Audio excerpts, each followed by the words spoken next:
Hi everyone, my name is Foday Bangura.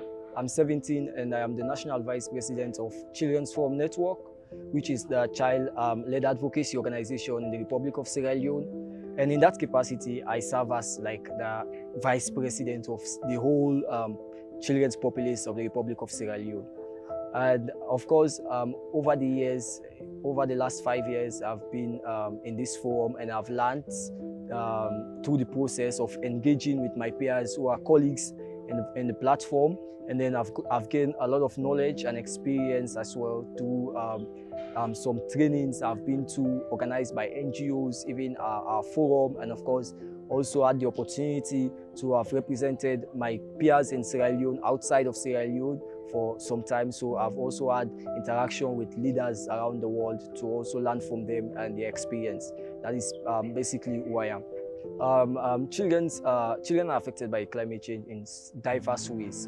It's so diverse that even studies have not even been able to prove all of them, because in several ways climate change affects our studies as children, and it affects, of course, our movement as children, and it also affects our psychological thinking, because of course we know there are several issues of course the rise in temperature, and for countries that are in most heated regions, for example, like where I'm coming from in West Africa, the rise in temperature of the sun has increased to a point that during the daytime, of course, a lot of children will not want to walk around idly, except those that probably are going to school or are coming from school.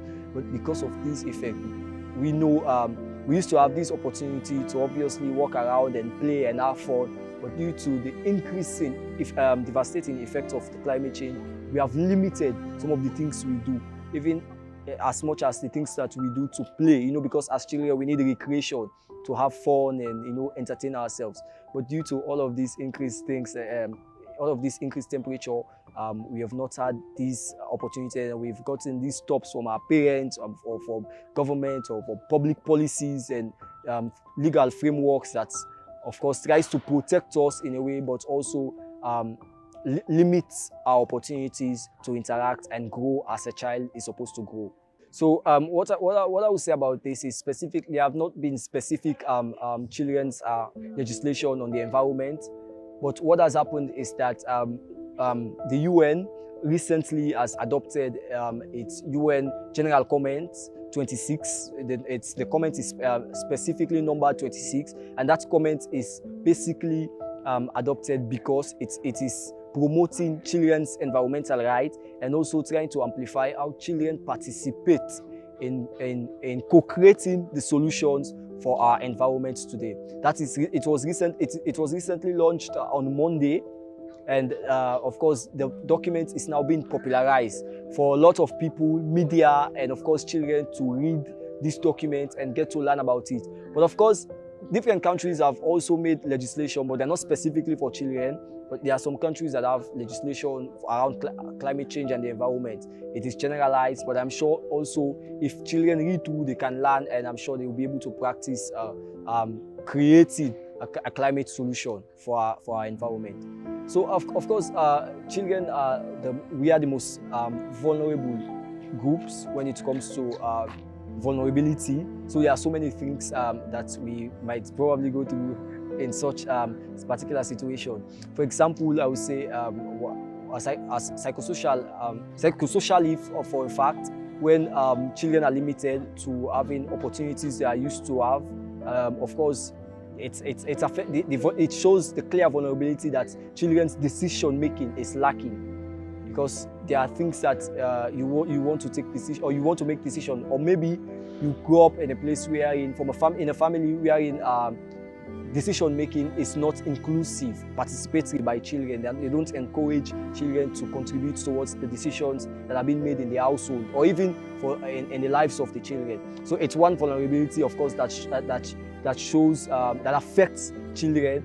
And of course, what we can do to try to obviously solve that is to see how we can promote children's participation, because we know children's participation is a right. It's not just any kind of, it's a right that is stated in the Convention on the Rights of the Child. So that is to say, whatever that has to do with children, they must be included in that particular process to making those decisions. That's one vulnerability children faces. Of course, in our schools as well, there are several vulnerabilities we face with regards to even accessing our schools, accessibility to our schools. This is one vulnerability. So I know there are several children that are attending schools that are very far. And of course, these are children that cannot afford even transportation. They cannot even afford transportation to access their schools. And we can't also forget that children with disabilities who also faces several vulnerabilities with regards to this same schooling, because their schools are not disability friendly. And if they are not disability friendly, it's very hard for children with disability to access these schools, resources and buildings and materials. So this is also another vulnerability that we should focus on as children. So one of the key things that is mostly trying to see how children's participation in the climate conversation is essential is because of the fact that, of course, children can co-create solutions towards these climate issues that we face in our planet today. For example, I can give an example. Leone here, the chairperson for the GCCS, is a child. She's 13, but she co-created an awareness-raising platform, which is the GCCS today. And now children's voices are being heard. Children's voices are being amplified. Even this is something also even the media today that is currently doing this interview is supporting, because you believe in this agenda, you believe in this initiative, and you believe that the voices of children must go. That is why you are here today. That is why you're supporting us, and that is why you're making sure that our voices go far.